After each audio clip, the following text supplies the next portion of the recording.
Well, good morning. And in that spirit, I'm going to honour the spirit of the sea here in Clevedon, where I'm coming to you from, the woodland cliff that this house is nestled into. I'm cat sitting for our campaigns, head of campaigns. And so I'm going to crack on because we're running slightly behind, and I'm going to share my screen.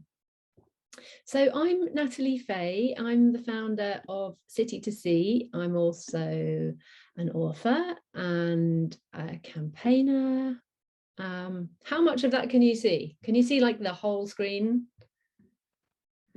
Good, I can see one person nodding, so that's brilliant. I'm also going to encourage, if there are people who haven't got a stand-up desk, who just want to go camera off and stand up for this presentation and move around, please do, because I think we all spend far too much time sitting down. I really enjoyed doing that for Juhi's talk. So move your bodies. So someone's calling me on my phone, that's helpful right now. Luckily it's on silent. So I'm going to talk to you for about 20 minutes. We have the title Meaningful Messaging, How Authenticity, Creativity and Passion Can Change the World. Really, it's through my lens of how I've worked specifically focused on plastic pollution. So thanks, Mark, for setting me up well to give you a comeback on that this morning with your comments.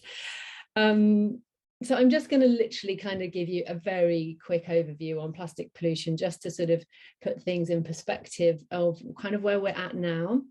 Even though it's been riding high in the sort of media and public awareness, it's still the #1 issue that the British public want solved. With climate change coming in after that. We'll talk about how they're inextricably linked, but basically it's still expected to double over the next 20 years and almost quadruple by 2050. Why doesn't that button work? We produce around 300 million tons of plastic every year at the moment, and around half of this is single use. And as I'm sure you're all aware, vast amounts of it are still leaking into our ecosystems. And the issue with plastics is obviously that 99% of plastics are still made from fossil fuels. So plastics and climate change and the ecological emergency are inextricably linked. As we wean ourselves off of oil and gas, as we switch to renewable energy, as we switch to EVs, the oil industry and big plastics are looking at ways that they can then pump up demand and supply into plastics. So currently global oil use is around 8% from plastics, but that's predicted to rise to 20% of global oil use. So they're really pushing hard, unfortunately, in the majority world to pump lots more plastics out. So it's still a growing threat. Single-use plastic now accounts for around 50% of litter found on UK beaches. I'm sure lots of you who are out on your sea swims and looking along the tide lines are seeing that yourselves. And the impact on wildlife is catastrophic. Just on that slide is all the cigarette lighters that were found inside the bellies of albatross chicks. I do think I've got a slide where I'll mention Chris Jordan as well, who Mark also mentioned, the artist in America. And it's not just wildlife, but you're looking at around sort of 90%, more than 90% of seabirds have plastic in their stomach. Over 100,000 marine mammals and turtles are killed every year. And it's also in everything in the food, in the marine, sorry, in the seafood that we're eating. It's also in our salts. It's recently been found to be in our poo. We're ingesting apparently around a credit card's worth of plastic every year. And it's the toxic chemicals that are associated with that plastics as well. So it becomes a human health issue.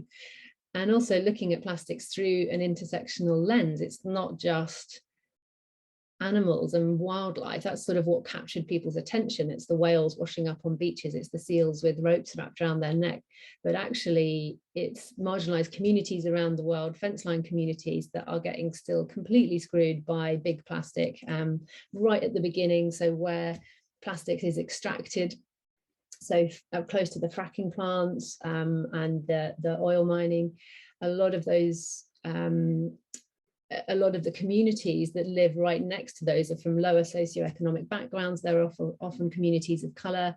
And it's their water supplies, their air that's being polluted by the production of plastics. And then right the way along to the other end of the toxic plastic life cycle is the waste pickers that then go through our often recycling that's exported abroad to countries that don't have recycling facilities for waste pickers.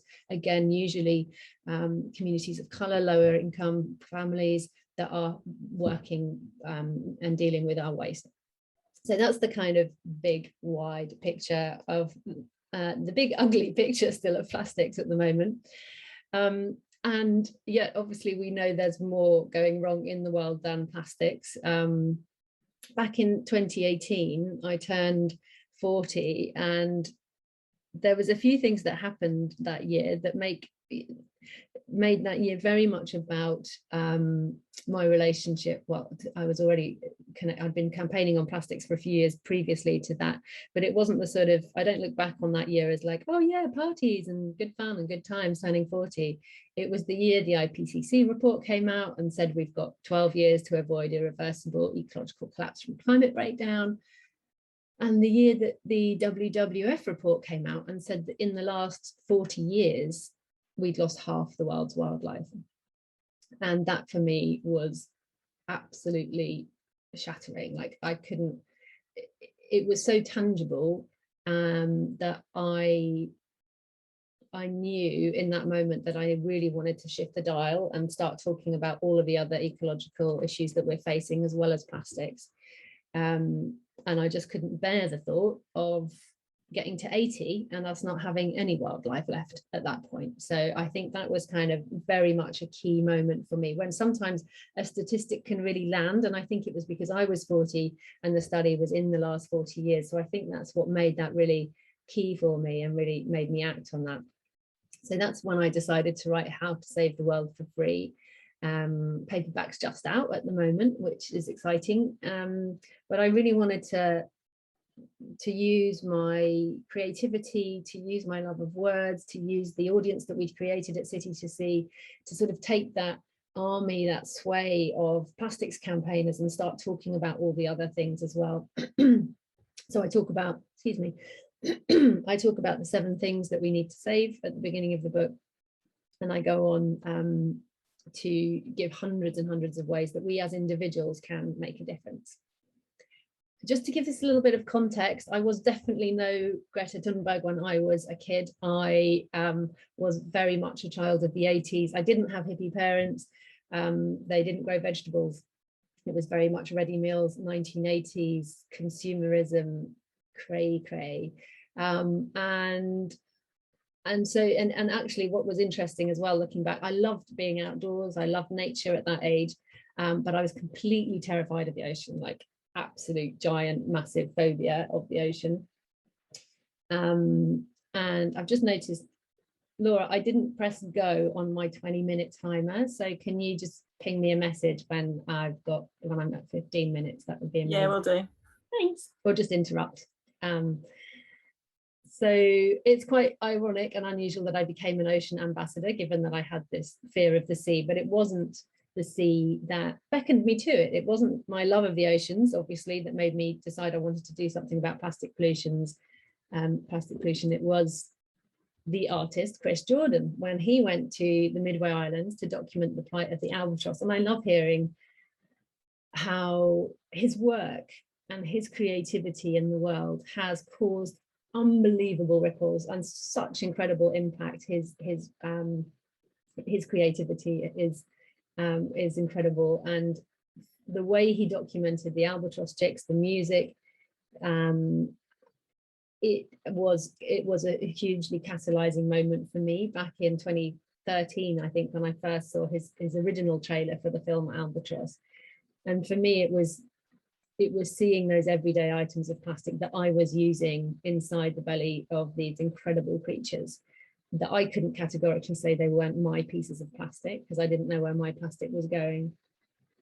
So that really was the moment for me when I decided I wanted to do something about it. But I was working in TV at the time as a producer and doing some TV presenting, and they just didn't want to know. Back in 2013, 2014, they did not want more environmental stuff. Back then it was seen as very worthy. and I was banging my head against a brick wall. So I just kind of thought, well, what can I do? You know, I had a full-time job. What could I do in my spare time to try and make a difference? And so naturally I started with a music video, because what else will you do if you want to save the world? So I ran a crowdfunding campaign. I dabble in music. I'll put the link in the chat if you want to watch it on your break later. And I thought that a song that I'd made would very much work. The lyrics would work set to a video about plastic pollution, and naively, optimistically thought that all the kids would watch it, would go viral, everyone would stop drinking Coca-Cola, and that would be that. But yes, newsflash, I'm not Adele, I don't have millions of followers, and it didn't go viral. I raised £17 for Surfers Against Sewage, woo, which was a complete fail, but it was my first step, and it was a creative offering. It came from the heart, and from there I went on to set up City to Sea, and I think that's when things started getting interesting, combining my experience of being on camera with my love of words and creativity.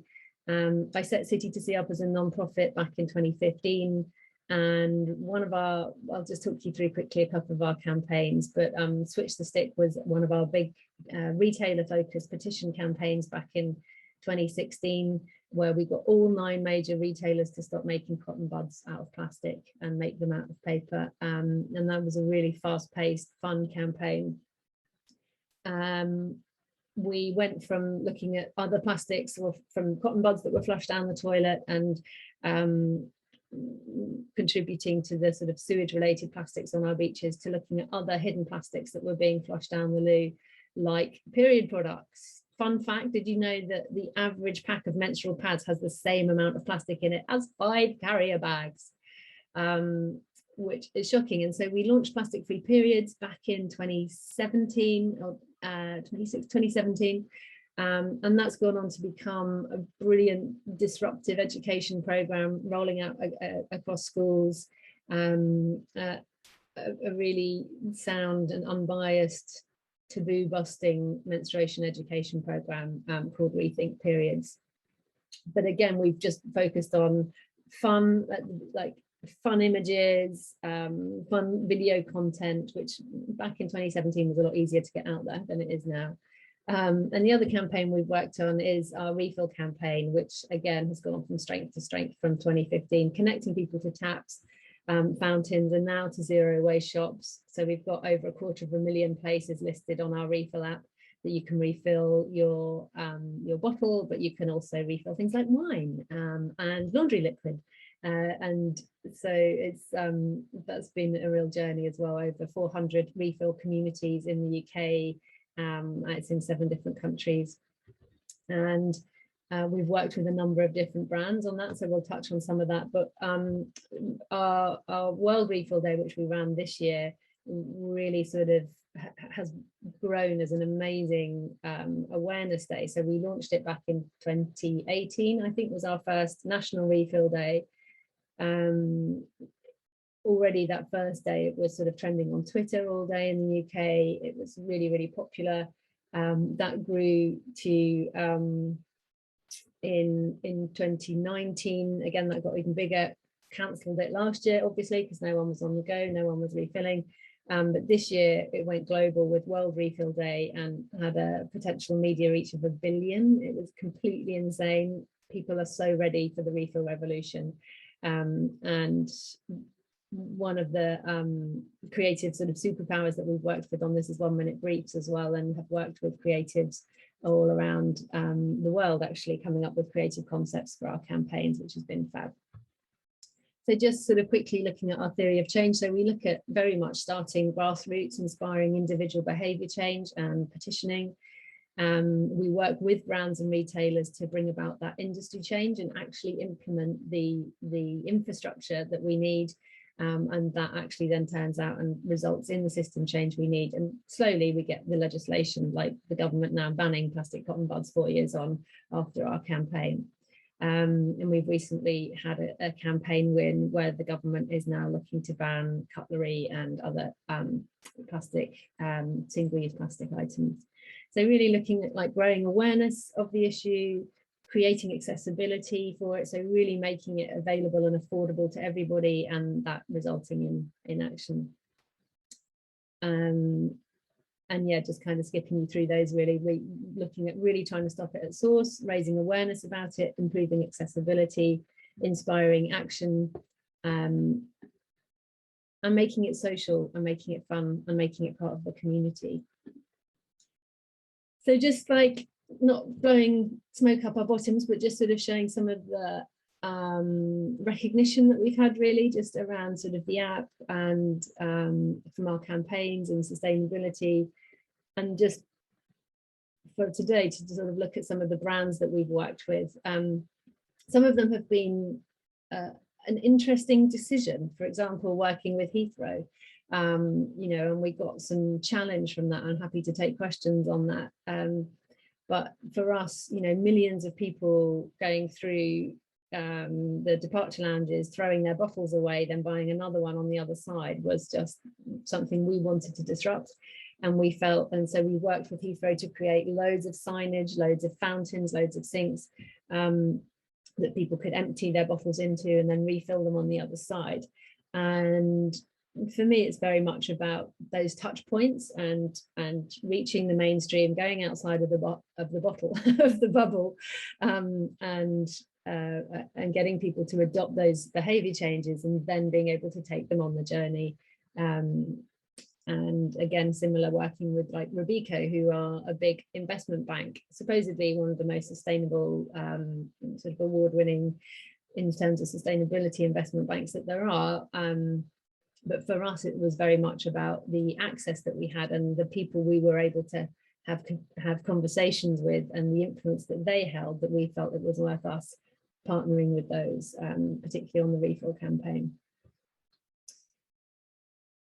I think what's also been fun for me of working with brands, this is just like a bit of a career highlight, when you get to just do silly things and have fun. And generally for us, well, this was just to explain it. This was, we were doing some content for the water industry around plastics, and they were like, we don't want you to, for just one of your films, we don't want you to talk about plastics. We just want you to focus on wet wipes, not the plastic, but just not getting people to flush wet wipes. And I was a bit annoyed at that, because it was, we were just trying to get the plastic message across.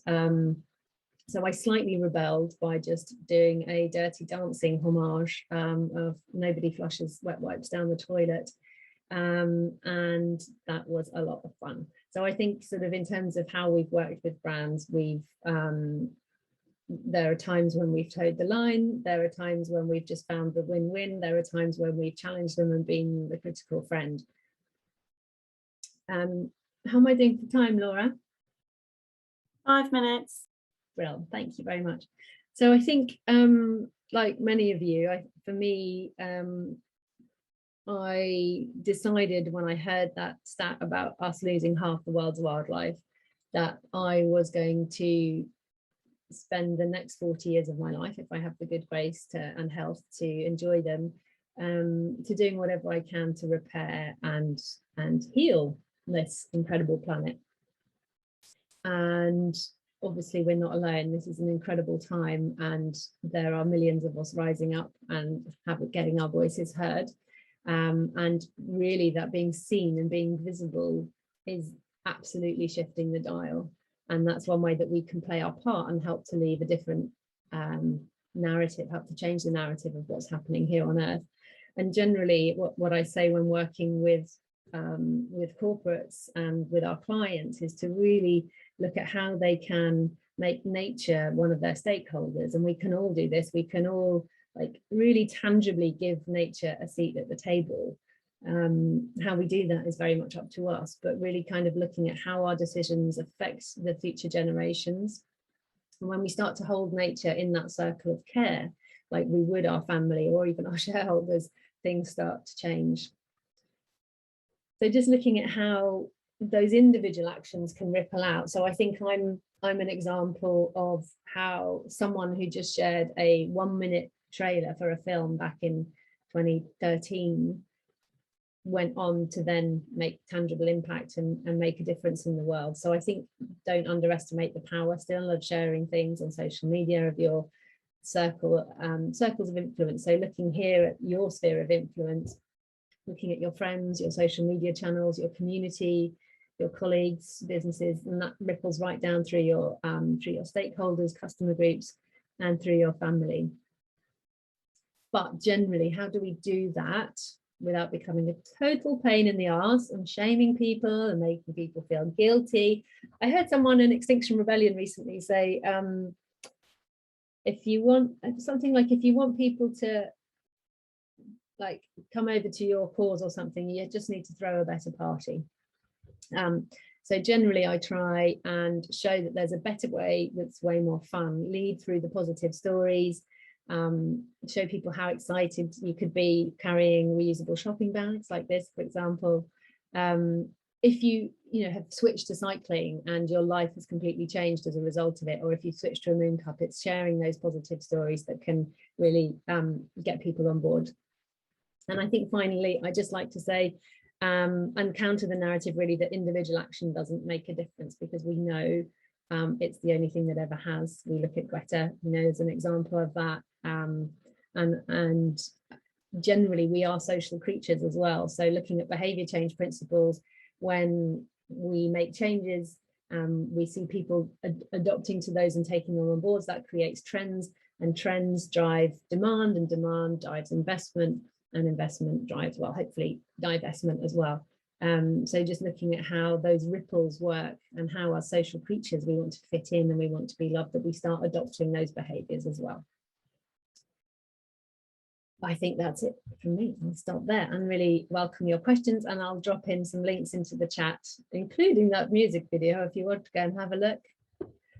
Thank you. Who am I handing over to now? Or am I just welcoming questions? We're just getting Mark and Juhi back on, and then everybody can, Mark can help you through the questions. Brilliant. I love that. Thank you, Natalie. And also thank you, Juhi. Juhi, are you back on? I would love to involve you in some questions. Yep, I'm here. Amazing. Thank you. I absolutely love that talk, both of you. Thank you so very, very much. And please don't think I was belittling the plastic problem. It's huge. It's absolutely huge. But there are other bigger problems we need to deal with as well, rather than instead of. And yeah, I think I was just saying they're interrelated. Like plastics is a climate issue because it's fossil fuel extraction. It's also it also works the other way. If we shifted everything to glass over plastic, we would double our carbon impact of beverage packaging. So the whole things are so complex. And I just start with the science. And if you start with the science, you actually can't go far wrong. And then you move to behavior, and you then move to belief systems. And if we unify those things, then we're going to see real progress. Whereas if we start with one and not the other, we've got to all move together. But look, we've got some great questions already. And I remember that report coming out, Natalie. It was a really powerful report. And just a few highlights from that. 50% of kind of partridges and pheasants in the UK have vanished due to intensification of farming. Fishing nets have taken 80% of turtles, thereby fishing is the key challenge. And then 40% of land-based animals have demised. Our lack of biodiversity, our loss of biodiversity is staggering. And then if we go to the next layer down, we owe our civilization and our growth to, sorry, my dog's really nippy and barky, to 1 meter of soil. And we've destroyed soil structure through our agricultural processes. Only 16%, let me just let the dog out.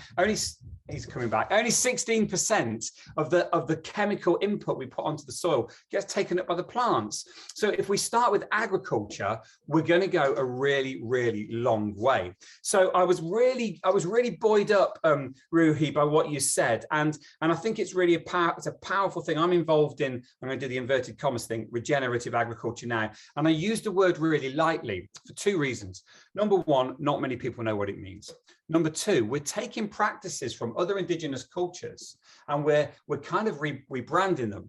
Some of those indigenous cultures were our original indigenous cultures as well, which have now been dissipated, but they're not the ones that matter.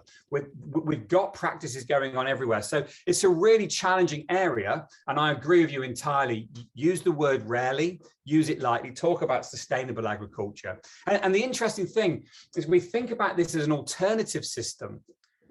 We did these things. We used rotational systems. We built nitrogen back into the soil. We've done those things until around about 1955. It's only the last 60 years that we've broken stuff. So actually, that's the normal system. The alternative agriculture system is the dreadful one that we've had for the last 60 years. But we've got a question for you, Juhi. And Jeanette asks about your easy sustainability framework. She's feeling overwhelmed. How can she get hold of it? How can she use it? Is Jeanette referring to the Future Fit business benchmark? Yeah. Is that it? Yeah. So Jeanette, it's fab. It's absolutely free, which is I think great. And there are two guys who are based in the UK who set this up, and it's really taking off because, as I mentioned, it lays out 23 goals to become sustainable, and then 24 goals to go beyond sustainability. Is called positive pursuit goals to become regenerative, and that's really about once you've kind of done as much as you can to minimize your impacts, how can you help your customers and your stakeholders? How can you help them? And look, even something that I think is, out of all of the frameworks that I've seen, it's the one that I think is the best because it takes you on that journey. But I mentioned framework fatigue, and actually when you start applying it, it can get really complicated. So what I would do is take things, a step at a time, have a look at all of the goals, see what your activities are as a business and kind of prioritize them. And there's a way of doing that they kind of talk about in the business benchmark. So I'll share the link in the slides, which will be on the Goodfest website. So good luck with the journey. And look, happy if anyone's got any questions about any of the stuff, please connect with me on LinkedIn. Or ping me. Really happy to continue the. That's amazing. Thank you. And I spent about 20 years working in reed bed build and design. So using Australia's Phragmites reeds to create these amazing systems for dealing with grey and even black water effluent. And traditionally, i.e. not traditionally, they were planted in gravel and the gravel was doing all the work. When you plant them in soil, you get these incredible pockets of aerobic and anaerobic digestion in which you're able to deal with amines and some really complex radionuclides, the ways that you wouldn't normally be able to deal with this pollution.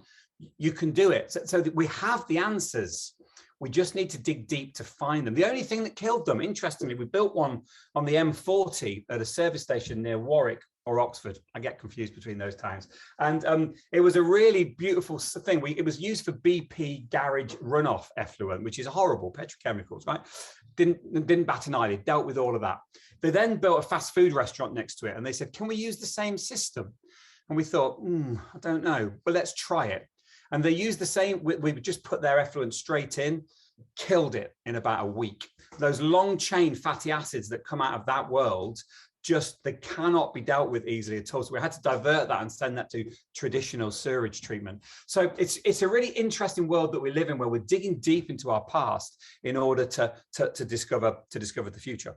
And then there's a really interesting point from Merlin, Natalie. And you and I mean, I'm older than you, but we've got similar cultural references. And Chris Jordan as an inspiration is just unbelievable. And as a documenter of ubiquitous consumption and careless disposal, no one gets close. And it's really interesting to find that he motivates many people. And I'm just wondering, I mean, this is a question for everybody out there, really, but also for you, Natalie, how powerful are those images? How motivating are they? And how does that compare to reading a report? Do you read the IPCC report, or when you look at those images, you go, I'm changing the way I consume. Yeah, it's really good to look into that, because I think Chris he's sharing his gift with the world. He's sharing his love. He's sharing his passion and his talent. It's sort of, and I think in a way, when we're looking at how do we change the world and how do we keep someone mentioned something about sort of overwhelm, and there's been talk, of sort of climate anxiety. And I think if you're doing stuff that lights you up, and that you are energized from, and you're living your kind of heart's work, your true sort of your purpose, really, I think that's what can keep you going. And I think that's what Chris does. And I think that's why there's some magic attached to what Chris does. He, I don't want to say he's a channel, because that's kind of weird, but he is kind of channeling something special out of this world. He helps people connect to their heart, to love and grief, and he's kind of like a healer, let's say that, but he does it, he's like a planetary healer through art, creativity. And so he unlocks something in people, and he chose the right kind of music, the right kind of images that enabled people to feel. And I think quite often those statistics and stuff, we don't feel, we kind of, for a lot of the time, we're numb to what's happening in our world. And I think sometimes images have the power to just crack through, sort of break that numbness and allow us to feel what's happening, grieve, and then actually hopefully not get stuck in the grief or the anger, and then use that as a catalyst to make change. Absolutely. He's like a guiding light. I see him as like a bonfire in a dark time, and people can come towards him and he attracts them in. We need more of that, no matter what area of sustainability we're all engaged with. Hey, look, we've got a really good question, actually, and this is for you, Natalie, and it relates to the film Seaspiracy. And I might broaden it slightly, but the question is, have you noticed any business growth since Seaspiracy came out? Have you any growth in interest in what you're doing, and have you noticed any changes to the way that businesses behave since that film came out, and how have you related to that? Yeah, well, I mean, certainly Seaspiracy was quite difficult to watch for a plastics campaigner, because they very much sort of were playing plastics off against overfishing, and it was a lot of kind of dramatization. I know, I'll try and just answer the question. I think it's done wonders for connecting people to the problems facing our oceans, specifically around bottom trawling and the amount of CO2 released from bottom trawling. Like, it's the same amount of CO2 as the entire aviation industry, which is completely gobsmacking. So I think people have woken up to that, which has been really great. In terms of attracting for us sort of funding or campaigning opportunities, we'd like to do more on fishing nets and bottom trawling. So yeah, we have been having conversations like that, but we've generally focused on single-use on-the-go items. And it's quite hard to find a really tangible consumer ask for other than to don't buy fish. But yeah, it's definitely been great for raising awareness about overfishing. That's amazing. It was a really powerful film, and I don't think it meant to play those things off against each other. I think everything is connected, and they're both massive challenges. I think it did. Like, they definitely used that as the narrative, but that's fine. It's it's telly, and they needed to put some drama into it. But yeah, it certainly was sort of like, you don't need to think about plastics, you need to think about overfishing. It's interesting. I didn't take that from it. I just took it as broadening the spectrum rather than diverting the spectrum over to one side. But I guess that depends on where your sensitivity sits. I guess that depends on where you're coming from. Yeah.